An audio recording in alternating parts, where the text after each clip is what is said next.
Good evening, everyone. Thank you so much for being with us. We're ZEN EB-5, myself, my colleague Bhuplesh Gupta, and we are so grateful to have Nusrat Gamberg and Paul Chen with us, prominent EB-5 attorneys. I'm actually going to just give it over to you guys to, you can do like a little introduction, and then we can get going into questions that we've collected. And then, of course, we're going to have, questions that I'm sure attendees are going to have that we're going to try to get to as well. So, Nusrat, do you want to start? Sure. Thank you. Thank you, Rima. My name is Nusrat Ganberg. I am an immigration attorney based in Los Angeles, California. I have, excuse me, been in the field generally for about 18 years. I'm also a former USCIS officer. I've worked at larger firms like Fragment, as well as boutique firms in the EB-5 world, such as Darren Silver and Associates. I've focused largely on business immigration in my practice and work with nationals from all over the world. And lately, a lot of people based in the United States who are interested in EB-5 and taking advantage of the program as it exists today while they can. I'm very happy to be here. Thanks for having me. Thank you. And Paul? Yeah, thank you for having me as well this lovely evening. Hopefully, we can answer as many questions as possible and help investors feel more comfortable about EB-5. In my 12 or 13 years of practice, I've done many different types of cases. And I feel like other than some of the simple marriage-based cases, EB-5 is simpler than a lot of EB2, EB3 type cases. So hopefully we can dispel some concerns and address some rumors out there. So I'm a senior partner at Meyer Law Group. I've been working with Brandon Meyer since probably 2011, 2012. We do all types of cases, H-1Bs and Ls, and I think our firm, we're still filing a few HCAP cases this week, along with the EB-5 cases. So I'm actually based in Charlotte, North Carolina. I think most people think that I'm in San Francisco. Um, I used to be for a while, and I figured out a way to get out of there. Um, Interesting. Like I have been trying to get out of California for a very long time, but I'm not able to. Me I too. mean, yeah, I lived in California for 37 years, and honestly, that's a long time to live in one state. And so, anyways, I love California. I was just back in the Bay a month ago. Um, well, I'll probably be in San Diego at some point later this summer. Um, so yeah, but Charlotte is it's nice, and I'm discovering a lot of things on the East Coast are very nice as well. So As a fellow, I'm in New York. So, as a fellow East Coaster, I know a beautiful city. And for us, it's a little bit later in the evening than for most of the people on here. So shall we get started with some of the questions? I think this is obviously, I'm sure, asked and answered many times, but if we can just kind of get into it. Obviously, we have, our number of calls has kind of skyrocketed with all of a sudden people discovering EP5 with this, and what they know is this big headline, September deadline, right? yeah. And that's the first thing they want to talk about. And what happens? And, can I file after that? And what if I can't file before that? So maybe if you guys could give us your best advice right now for all of the people coming in, and what does this September deadline mean to them? And what does happen after that?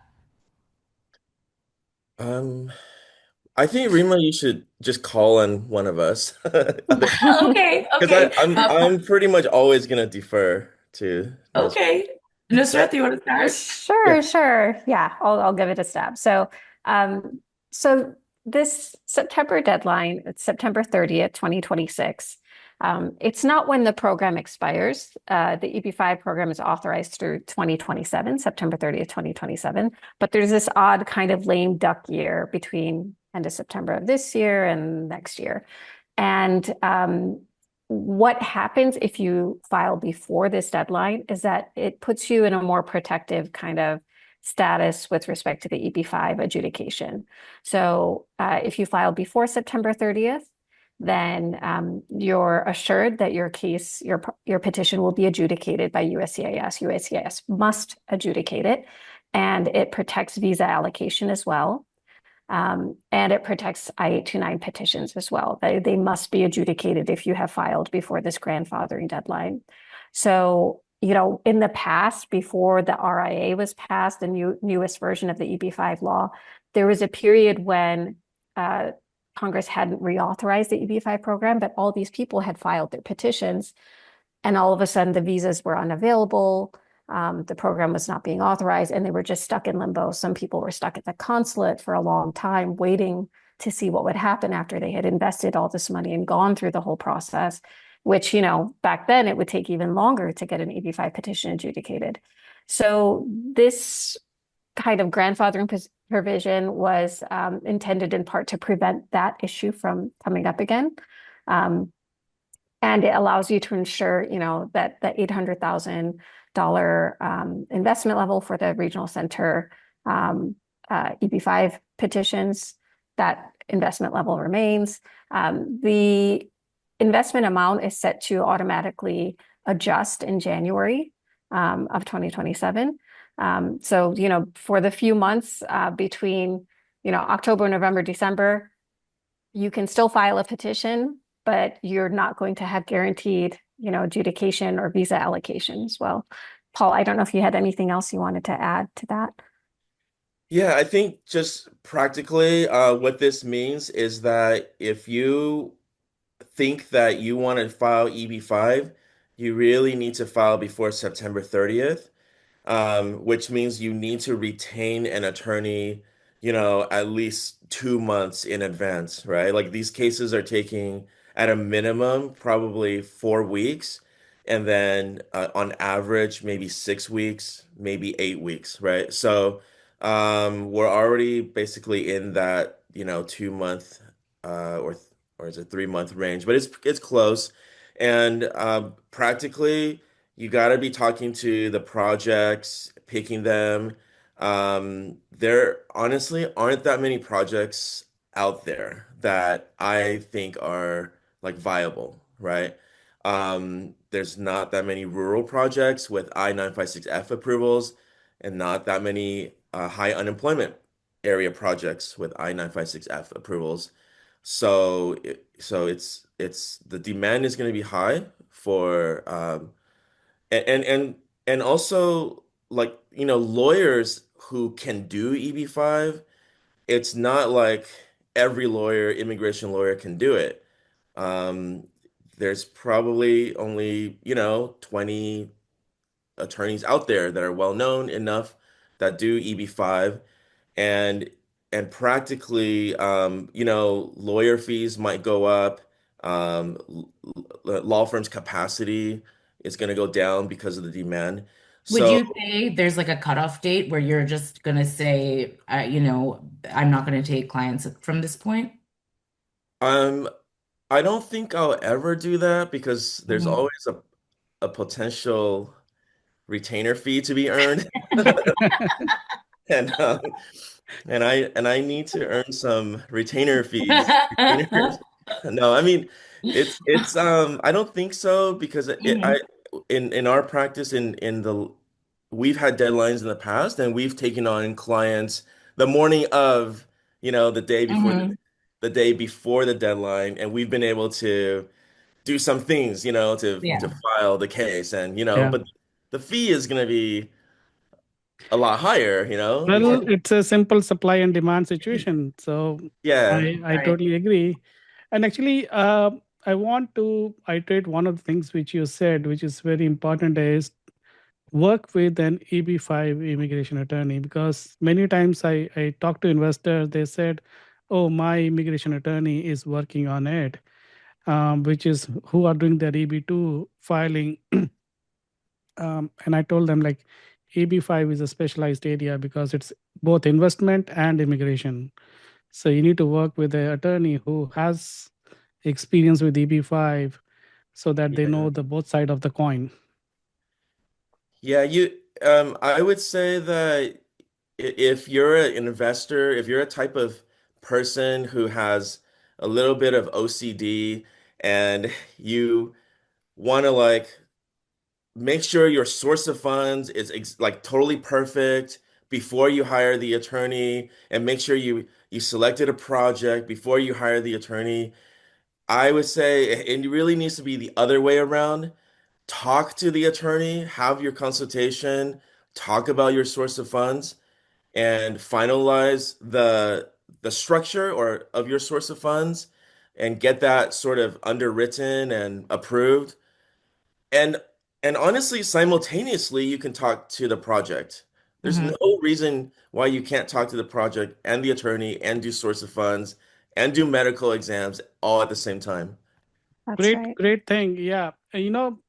Again, Rima and I talk to a lot of investors every day, and we get tons of calls where people have not even retained an attorney and they start like calling us or go to our website directly so that they want to talk to us. First thing I always tell them, retain an attorney because that's where you will spend most of your time. Hmm. We can keep on talking and finalize the project, but retain the attorney so that they can start your source of fund. Source of fund could take time. Like people think it's pretty simple, straightforward. I tell them it you will be surprised at some points how complicated it can become. Yeah. Yep. Absolutely. Another topic that we get a lot of And Rima, questions hold about. on, like Oh, before sorry, you sorry. go that, I just want to say that Paul pointed out good that there are not many HUA projects. Well, come to us. Come We have a to fantastic HUA project. ZEN EB-5 approved. deals only with HUA projects. We had three projects few months ago, but now we are down to one left. Uh, we build in Phoenix, Arizona. That's where our base is.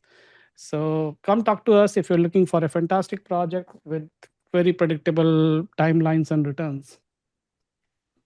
Oh, All right. oh, I'm so sorry.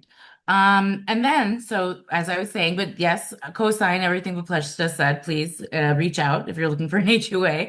But a retrogression forecast, and I know this is like, crystal ball stuff. We literally are asked to predict timelines every single day. I'm sure you guys are as well.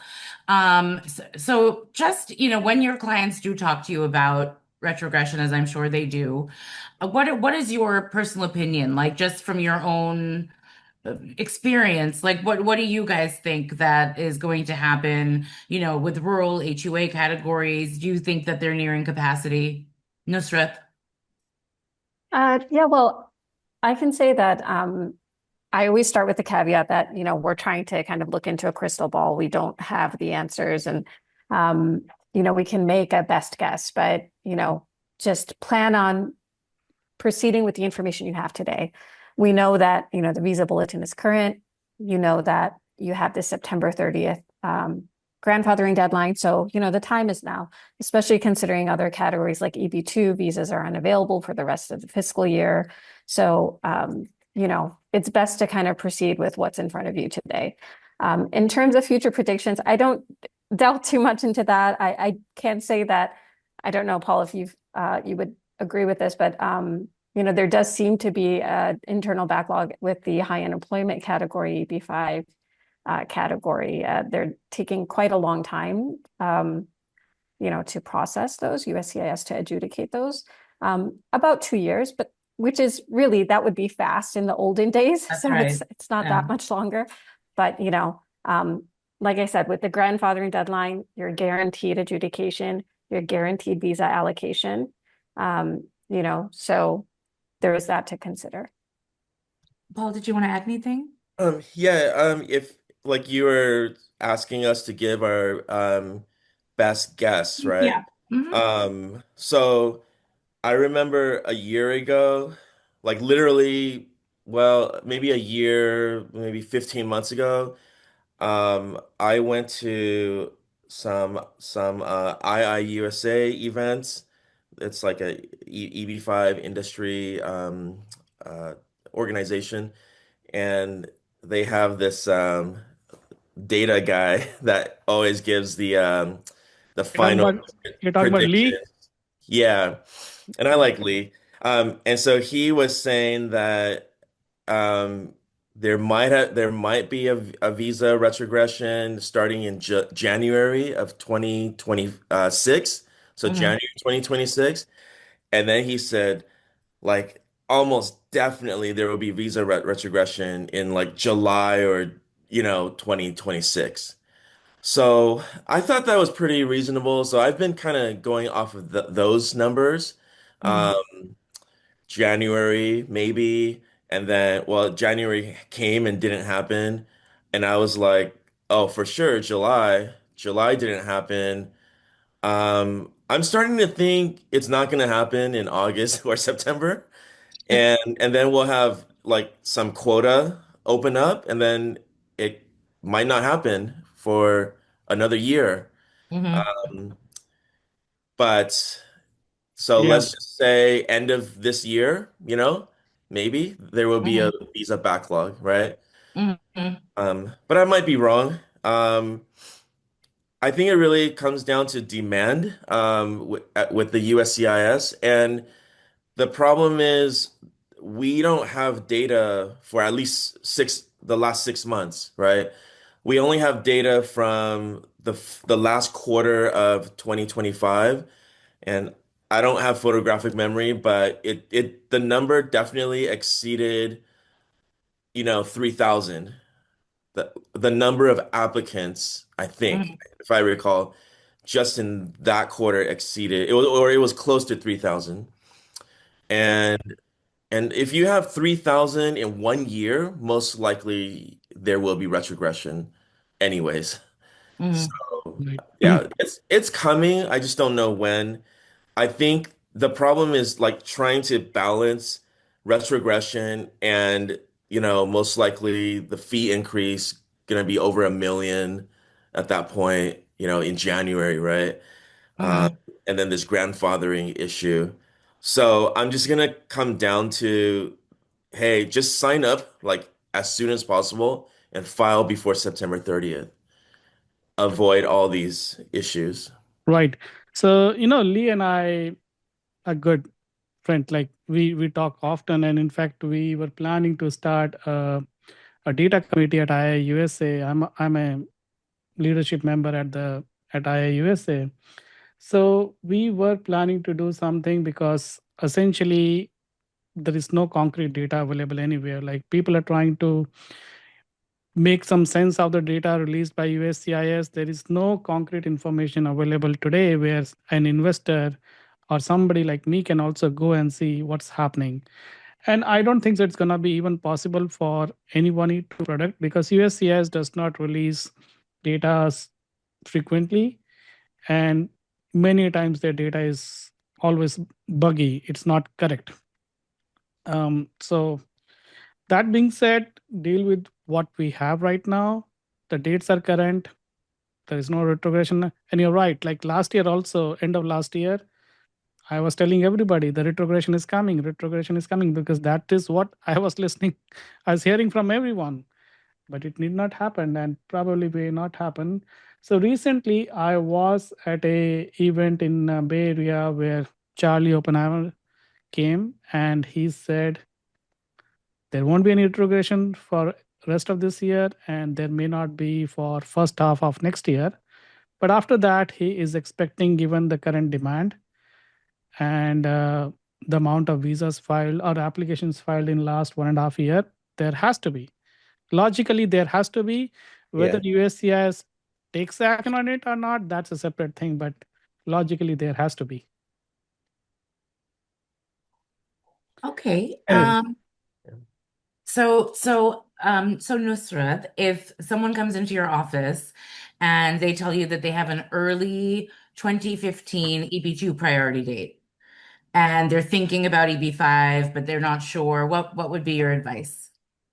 Definitely go for EB-5. I mean, EB-2 visas are unavailable right now through the rest of the fiscal year. Mhm. And if we wait until October 1st, the grandfathering deadline is passed. So it's a unique opportunity right now. I generally tell people if you have the appetite for it and you have the funds for it, EB-5 is pretty straightforward. Obviously, inherently, you have to accept that your capital must be at risk, but it's a largely successful program that has worked for a lot of people. And if your source of funds are clear and you choose your project wisely, it's fairly straightforward. Thank you. Paul, a little shift because I think that was such a good, complete answer. I can't imagine what could be different. But for a lot of the projects, like our projects, we accept partial funding, right? And I've been getting these questions from potential investors asking me about partial funding and post-September people that filed before September 30th but are doing partial funding. So say they've put like 200 or 300,000 in, and then they're planning on in 12 weeks, doing the remaining 500,000 balance. They're waiting on a HELOC or whatever it might be. And then, so I've been getting a lot of questions about, is that possible? What would your advice be? Would they still be protected if they have filed before, but their entire investment isn't in until after the 30th? I think that we are discouraging people to do partial funding Okay.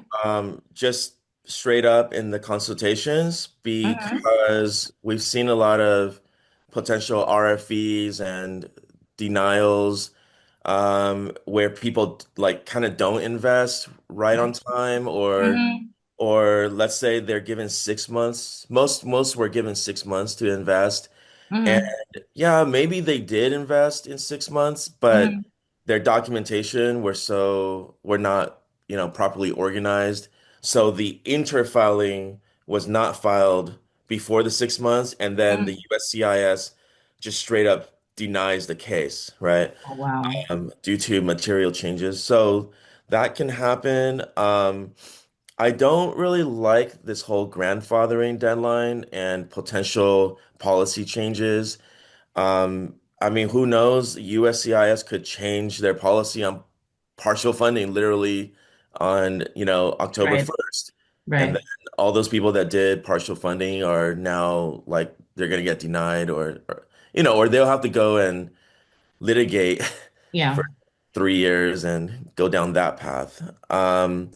I never really liked it just because it a lot of investors like if you need to do partial funding, most likely it's because the money's not ready, right? Right. Of So course. so so be, then there's a high chance of a change or is it material? I mean, USCIS will argue that it was a material change. Like you said you were gonna use your RSUs and stock options, but you ended up using a margin loan on your stock Mhm. options. Mhm. That's a potential material change. Or Mhm. you said you were going to use this lender on a HELOC, but you ended up using another lender. Well, basically you were speculating based on, interest rates, so you weren't technically committed, to EB-5. Mhm. I That kind of stuff can happen. So right now, if a client asks me if they can do partial funding, I'm just gonna say probably shouldn't do it, but Mhm. I would be really not inclined to take on that client Okay. because there's just so many other clients that are like, I got a Here's million the money. dollars that's ready right now. Like, Mhm. and Yeah. I'm Yeah. ready to Yeah. pay the Yeah. retainer, Mhm. you know. That's true. I I get it. Um, but some people still come to us every day who says, I don't have all the money available right now. I will have it in few months because I'm trying to sell a property and the proceeds will come in next 3 4 months. Or I'm trying to take a loan and my loan application will take time. So yes, we tell them there is a risk, but best is talk to your attorney about it. Like we are not qualified people to advise on that. Mhm. As a project sponsor, I can take partial funding because I'm not going to use your 800K right on day one. It's practically impossible.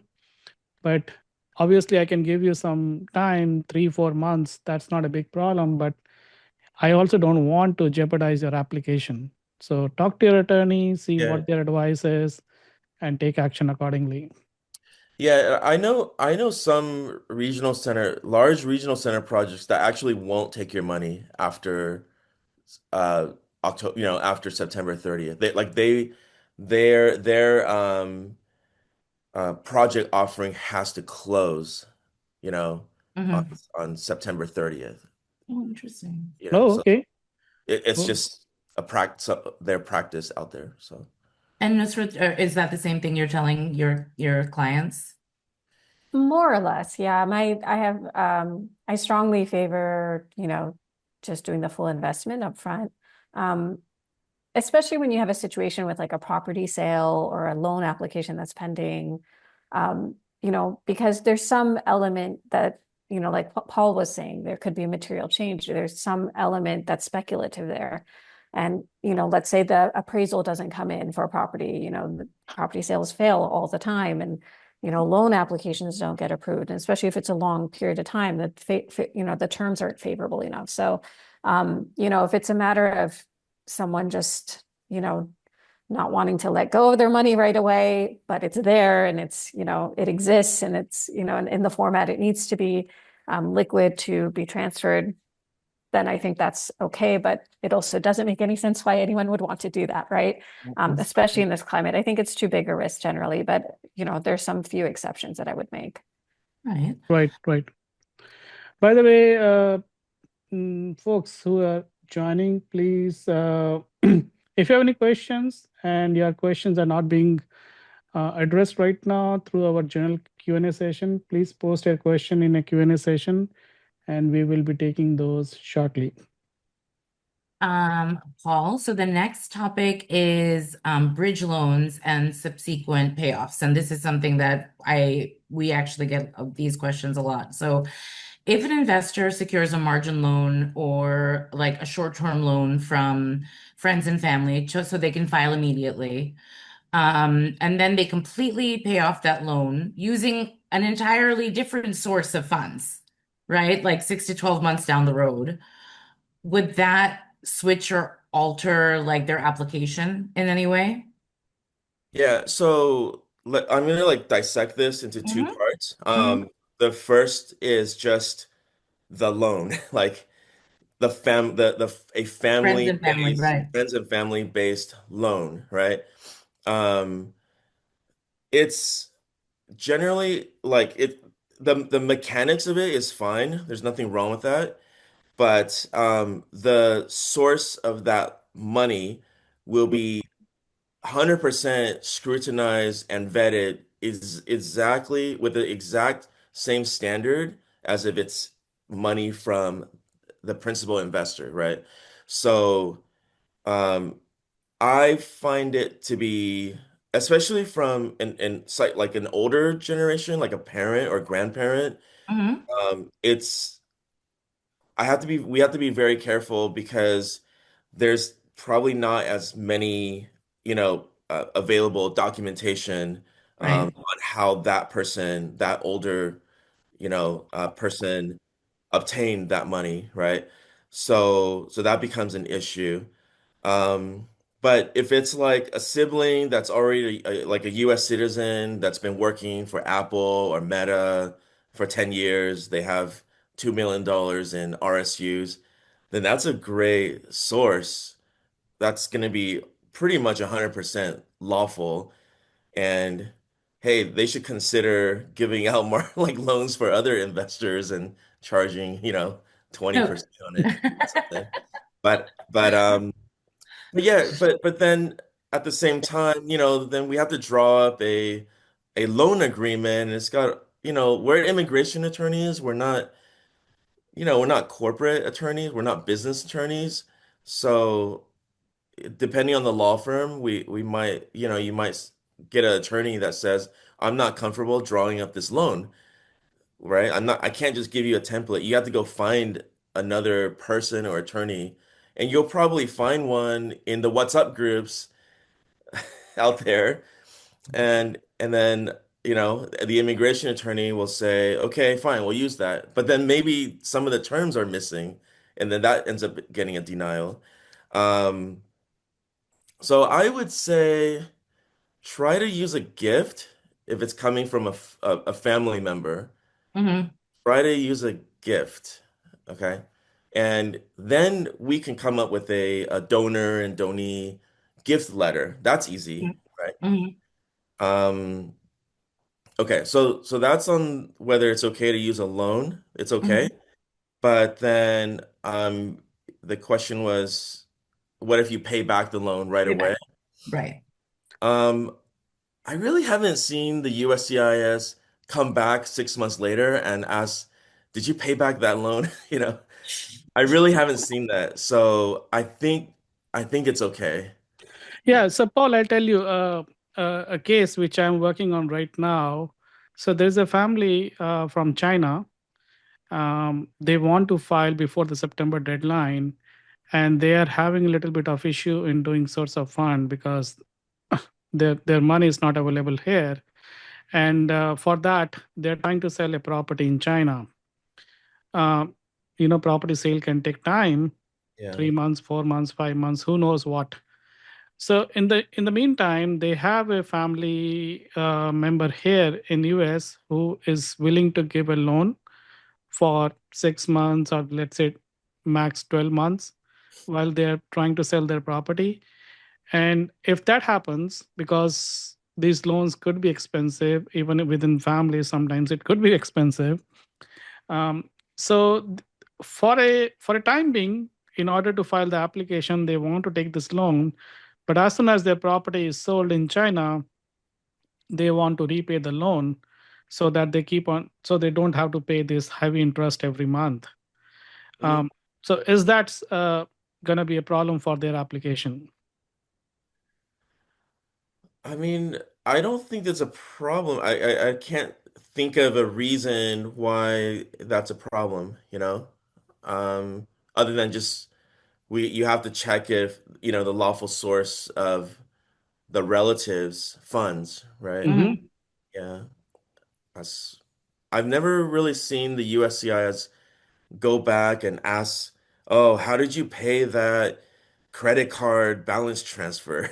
How did you pay back um whatever the loan from the LLC that you took out, Okay. Um, Yeah. Oh, I'm yeah. sorry. Yeah, of course, same or I mean, not lately. I think no. back in the olden days, we used to get, like maybe at the I-829 phase, questions like Mm. that. But since the changes in the law with the RIA and, indebtedness is like using a loan is perfectly fine. It's treated as cash. Um, I haven't seen it either. So, I tend to prefer framing one of those transactions as whatever is the best and truest reflection of it. So if there is an intention of repayment, then it should be a loan. And I'm happy to refer people to, corporate attorney or securities attorney or whoever is the appropriate party, or they can find someone themselves.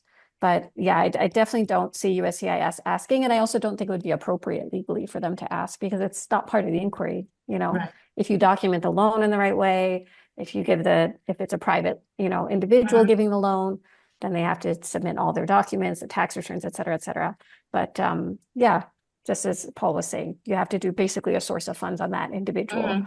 And if you satisfy that and it's a valid loan, then that's fine. I like to sometimes kind of give context as to like why someone would loan this person money. And when you have a close family relationship, it makes sense, right? Mhm. Because in the mind of the adjudicator, if they see a stranger loaning someone $800,000 at like Red 0% flag. interest, they're like, what's going on here? But, Mhm. it's good to kind of paint the picture for them so it all makes sense, together. Yeah, means that will be really, really skepticism. Like if somebody totally unrelated person giving a loan at 0% or even at 1 or 2%, that will be like big red flag. Okay, what's going on? Why is somebody giving a money to a stranger at such a like small percentage of market rate? Uh, There is a very interesting question posted by someone about, and this has come up recently in one of our conversation with one of my investor. So here's the situation: there's an investor, and he has a friend. The friend is willing to give a loan to the investor at probably a market rate, like somewhat similar. Now, but he wants assurance of his money. He wants to make sure that his money is protected, the lender's money is protected, and there is absolutely surety that he will get his money back. Now, what he is asking is, if the investor, when they invest in the NCE after taking a loan from this lender, can that be collateralized? Can that investment or interest in the NCE be considered as a collateral, so that if the borrower does not pay him his monthly installments on interest or whatever payments are due, then he has right to take the money out of NCE when the NCE is ready to pay back to the investor.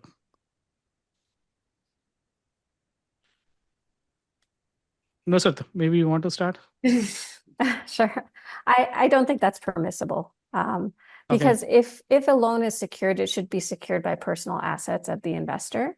And it should be up to the fair market value of those assets. So it doesn't have to be secured, but if it is secured, that's how it's done. You can't use assets of the, of the investment, of the EB-5 investment to secure the loans. So I Okay. think it falls under. So there cannot be a pledge agreement like that the investor is pledging their interest in the NCE. I don't think so, because then it's like, what is the money that they're investing, within their agency and control, within the investor's agency and control, and are they actually subscribing? So I think that it doesn't work. I don't know, Paul, what do you think? It's an interesting question, but I personally would not accept that. Yeah, I think it's something the USCIS will come back and say, yeah, you can't do that. It's an impermissible sort of like a debt arrangement. Um, there's the security should be on the asset prior to the investment, right? Like on the person's house or stocks or whatever, not the actual NCE. Mm-hmm. And I think it also may go to the issue of the investment being at risk. Like if something happens, there's no risk to the investor himself. Like it's not his money, really. The That pledge is true. Let's is going say to something be goes wrong with the project and they don't get their money back. So ultimately the lender is going to lose the money. right. Right. The investor will also lose, but they will lose their portion, but not all 800K, which may be a problem. So yes, I do agree on that thing. And recently there's been some talk about SDIRAs. I think there's a platform that stopped allowing EB-5 from, right? So we have a question from one of the attendees that's asking both of you, Paul, if you want to start, what's your take on using SDRA? Do you think it carries that risk of indirect benefit? That's the tax code that people are kind of pointing to. So I'm unfortunately, or actually, fortunately, I'm not in those WhatsApp groups that I heard. I used to be, and and it was entertaining for about a year, and it just got kind of old a little bit, and you know, it wasn't nice, hearing a lot of attorneys saying different things, and like, um, I just and the group keeps changing, and I just never caught up. Yeah, every 2 or 3 weeks the group Yeah. changes. Yeah.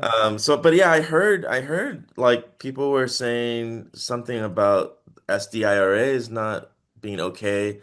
I actually have no idea about this tax code, like to be very honest. I have no idea, but um, for now, I'm just gonna say it's probably still okay.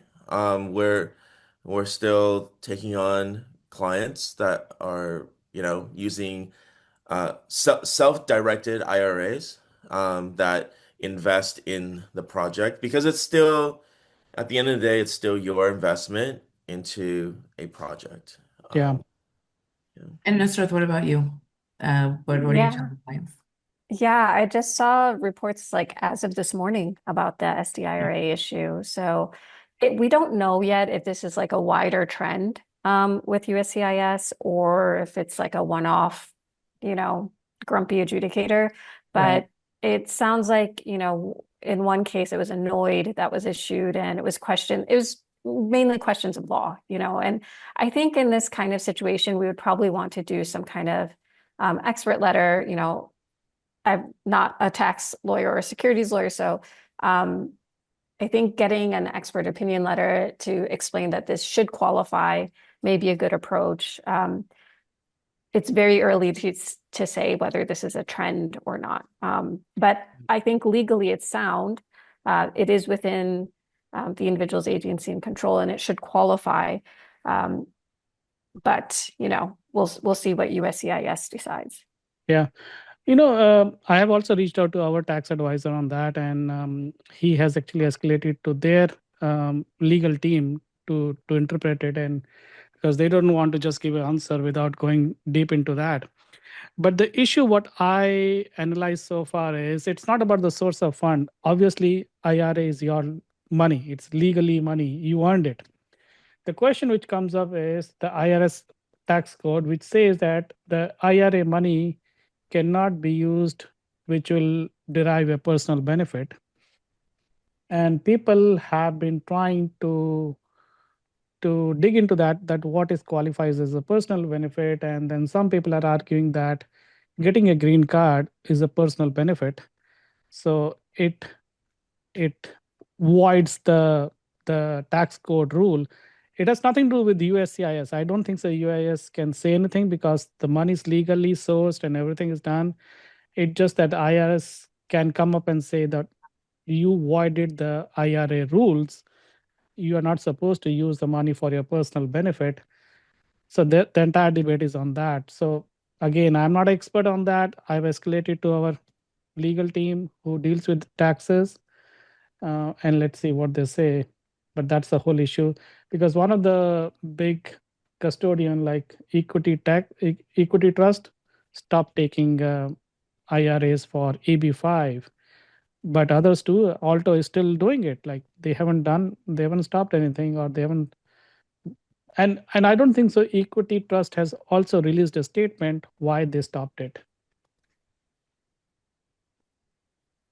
So I have a question, and I'm just going to read it directly. It says, what about indirect 401k/IRA rollover? Is this okay? Does the USCIS care about what funds you use to refinance or fill your IRA? And do they have the authority to ask? So, Nusrat, do you want to? Sure. A little bit cut out for me. Can you repeat the first Oh, sure, part of sure, the sure. question? Sure. I guess he's talking about source of fund, indirect 401k IRA rollover. Is that okay? And does the USCIS care about what funds you used to refinance or fill your IRA? Do they have the authority to ask? Well, honestly, I can't say I've dealt with this situation. So I can't really comment on it. I mean, it's probably something best to review with documentation. I mean, I've only dealt with SDRAs and 401k loans. And I think both of those are acceptable. I'm not sure about the indirect. Paul? Well, yeah, so an indirect 401k. SDIRA. What An indirect 401k/IRA rollover. what does that mean? Actually, I don't understand what does it mean. What do you Yeah. mean indirect? Like if the And spouse I guess uses Naveen, do you want to clarify what that means? The question? Oh, he has his hands up. Okay. Okay, let him speak. Yeah, yeah. Can you do that? I don't Yeah. know. Okay. Well, okay. Oh, there we go. Hey, yeah, I was just so indirect IRA or a 401k rollover is when you make a withdrawal and then you have 60 days to basically refill that back, right? And then so it's basically if you fill it back in 60 days, you don't owe any taxes. And if you don't fill it back in 60 days, you owe all the taxes and penalties at the end of the year. I mean, the funds would be unrestricted, right? In that Yeah. situation. It has to be unrestricted. And because I was actually looking at my 401k today and and then I know and we use like ADP and whatever they use. And I'm like looking at taking out a $50,000 loan, I'm trying to buy something. And when you take out the loan, it's pretty much unrestricted, right? If you want to take out more than 50,000, it has to be like only for a primary home, right? So there's a restriction there. Um, and then there was like another category if you just want to like take out like withdraw certain money, um, you do have to look at like what the reason is for, like if it's for a hardship, an emergency, and you have to be very, very clear like what the reason, like what the actual reason for taking out that money because to avoid the penalty, right? So I just happened to like look at that today and I'm like, oh, okay, I don't want to do that because I don't have an emergency and I actually thought about that in my head. I'm like, I don't think EB-5 is an emergency, so it's not a hardship. Well, maybe it is, you know.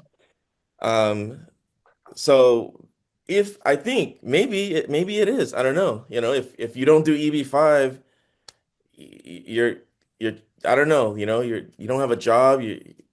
So maybe you should talk to your 401k people and ask them if I used it for EB-5, would it be okay? You know? So Yeah, from that aspect, I think we're covered, right? Only from like a source of funds perspective, what I was trying to get your perspective was on is that will USCIS care how I refill that 60 days later, right? After, say, funding and filing. I think it would be like a really new practice, and I would be a little careful. Like like if you're not using lawful sources of funds, like if you're just using your personal income or other sources that are already, lawful, then probably it's fine. But if US, so I just I don't know how USCIS will react because you're doing something that does trigger a 60-day contingency. I think that does give the USCIS the right to then look at it. Okay, got it. Thank you. Um, Yeah, means in this current s- times, I would try to just be very conservative. Don't yeah. want to take any risks because USCIS is coming up with the new policies every week. So you never know what can happen tomorrow. So better not to do anything creative work. Let's be stick to basics. Absolutely. Yeah, especially if an RFE is issued. I mean, you don't have the option of just refiling, because of the deadline. Right. Yeah. That's right. And we only have a few minutes left. And so I guess I just wanted to ask you both, as I said earlier, we have a lot of people who actually are on this webinar. And then also just that we talk to every day who are just getting into EB-5 now. So just if you could give them, like with everything happening with like AOS memo, there are all these things that are kind of like sitting on them that, oh, what's going to happen? What's going to happen? We can start with you, Paul. What is your just best advice to people who are starting EB-5 right now? What would you tell them? Um, I would say talk to a really good EB-5 attorney. Um, just try not to listen too much to those WhatsApp groups. They will, depending on people's personality, they can create sort of a paralysis in the decision making. And before you know it, it's really too late. It's 1.1 million and laws have Mhm. changed. Okay. Mhm. So just talk to a really good attorney, get your source of funds straightened out. The attorney sometimes have recommendations on other sources of funds that you might have you didn't know, and that might solve everything. Like all your headaches can go away, right? And that's Mhm. sort of what we do. That's what we pride ourselves on, trying to help you. Um, I Another thing is I wouldn't worry too much about rural versus, high unemployment, and sort of figuring out how to balance that with the visa bulletin and retrogression. I highly suggest just focus on the project that you like. Focus on what you think is the best project that you feel would get the return and the job creation, right? Don't chase the visa bulletin. Don't chase because we do that. We see people do that with EB2 and EB3. They're chasing the EB3, they chase EB2, then now they have to chase EB3. All it's done is has it's created over 500,000 I-140 applications, you know, and now I mean that's great. Keep doing that. It's just gonna create more business for EB5 because what used to be a 10-year wait has now become like a 100-year wait, right? So don't chase um, the set aside too much. Like Mhm. don't make that the focus. Choose the best project. So choose your attorney and choose the best project. Um, and just try to be quick. Try to beat the deadlines. September 30th, visa retrogression potential deadline, January 1st deadline, and obviously like October, September 2027. All right, Um, of course. Great. yeah. And Nusrat, same question? Yeah, I mean yeah, I would say just start yesterday. I mean, t time is ticking. It's getting late into the year. I think some attorneys have even stopped taking cases already. So it takes time to do a good source of funds. It takes time for the process. There's a lot of documentation that's required. I think some people think they have a really straightforward situation. And then as you start working on the source of funds, you find that maybe it's a bit more complex and you realize, and you have more transactions that you just hadn't considered. And you just have to account for those kinds of contingencies. So it's better to get started right away and, work on selecting your project in parallel and, make sure you're comfortable with the project you ultimately choose. And well, with that, I just want to thank everyone for being here. Thank you so much, Paul. Thank you so much, Nusrat. You guys are awesome. Thank you for your time and your expertise. Buplesh, a few final words in parting? Well, thanks both of you, Paul and Nusrat, for coming in today and answering all those questions. I think those are fantastic. Absolutely. Thank you. Again, I'm sure even after this webinar, people will still have the same questions. Um, we will always have these recordings and we'll play the recordings all the time. Um, the biggest question or biggest thing I always tell people, before you come to me, go to an attorney. And if you don't have attorney, I will take you to an attorney. Okay. Yeah, because project selection can happen quickly. Like all it takes is one good call for us to talk about the project metrics. And it doesn't take a lot of things. Like if you understand math, if you understand the economics, you should be able to understand the project fairly quickly. Source of fund is where for me, it's a nightmare, right? Even the simplest of thing can become so complicated. And given the current environment, nobody should take a chance with their paperwork. It has to be foolproof. That has been I have been taught all my life. Don't think whether a paper make logical sense or not. do it. If it is required, do it. Don't challenge that why it has to be done. Just do it, and you will realize that your path will be very smooth. Because sometimes all the officers are doing is checking. Okay, is this check? Sometimes they go very deep into that. So again, do whatever your attorney says, and I I wish best of luck to all the investors who are looking to file before the September deadline. I still see a lot of questions are coming in. So I'm again, going to record. Well, I'll email yeah, everybody for sure. yeah, I'm yeah, just trying to answer a few of them Oh, while thank you you, were speaking. Paul. Thank you, Paul. yeah. So we will reach out to you with follow-up recording, and if you need to contact Paul or Nusrat, let us know. We will be more than happy to put you in touch so that you can start your application today.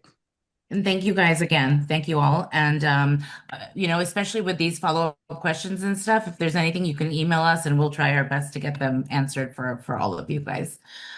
Take care, everyone. Have a good night. And thank you Thank again. you. Bye-bye. Bye-bye. Bye. Bye.